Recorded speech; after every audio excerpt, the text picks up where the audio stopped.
Pa še skoli avtomobile gledam, hočem vedeti, kaj znajo, ne pa česa ne znajo.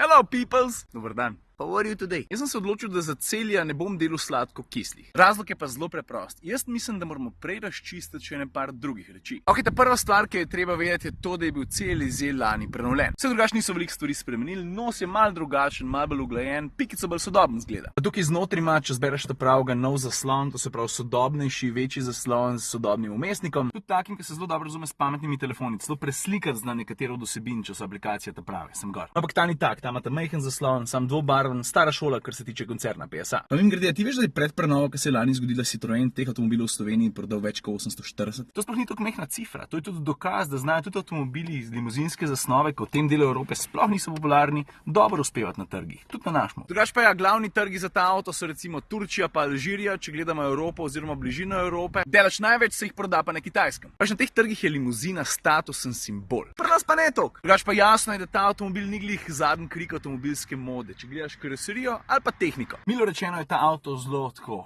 old school. Po eni strani vse skupaj zelo preverjeno, motor, pogonski sklop, podvozje, to so vse stvari, ki so zelo robustne, trpežne in so narejene na tak način, da avto lahko dobro shaja tudi na zelo slabih podlagah oziroma z voznikom, ki ni glih najbolj pazljiv, ko pride do uporabe. Pa tudi, kar se varnosti tiče, gola osnova je ABS, ESP, ISOFIX zadaj, airbagi, te reči, ki pač avto mora imeti. Pa materiali so trdi, pa ergonomija bi bila lahko boljša, položaj za volanom ni idealen, pa tukaj so stikala za šipe odpirati na sredinski konzoli, kar je malo nenavadno, pa kufer lahko odpreš sam ali s pritiskom na gumb, tukaj na ključu ali pa tukaj na levi strani armaturne plošče, če si pa zunaj, pa ne moreš. Oziroma moraš imeti ključ v rok. Pač avto na večjih koncih poudarja, da ne gre za najsodobnejšo Citroenovo stvaritev, ampak ljudje, ta avto se sploh ne pretvarja, da bi bil kaj drugega, kakor je. In očitno že nekaj prav dela, če ga je pred prenovo kupili že več kot 800 Slovencev. In jaz, če sem čisto iskren, tudi take felerje, ki sem jih ravnokar opisal, rade volje spregledam, predvsem zato, ker je avto na cesti zelo udoben. Predvsem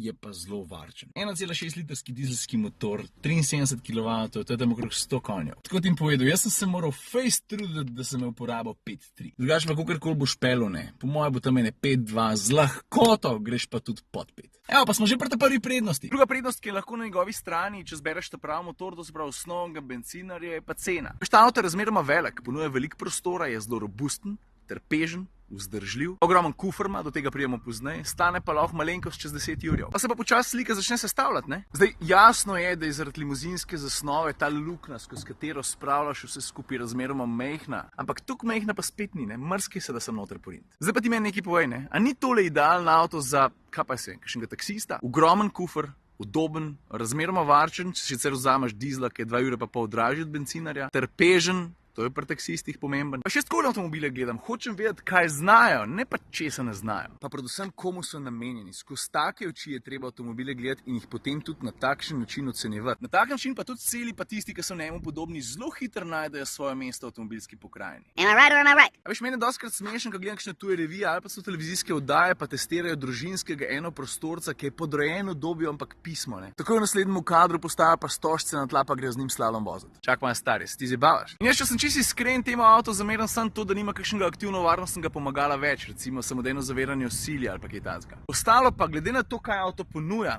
pa koliko zanj pri Citroenu hočejo, se mi zdi, da je to čist proper deal. Ne vem, kaj pa ti misliš? Pa pismo, stari, z tega kota prav fejst zgleda.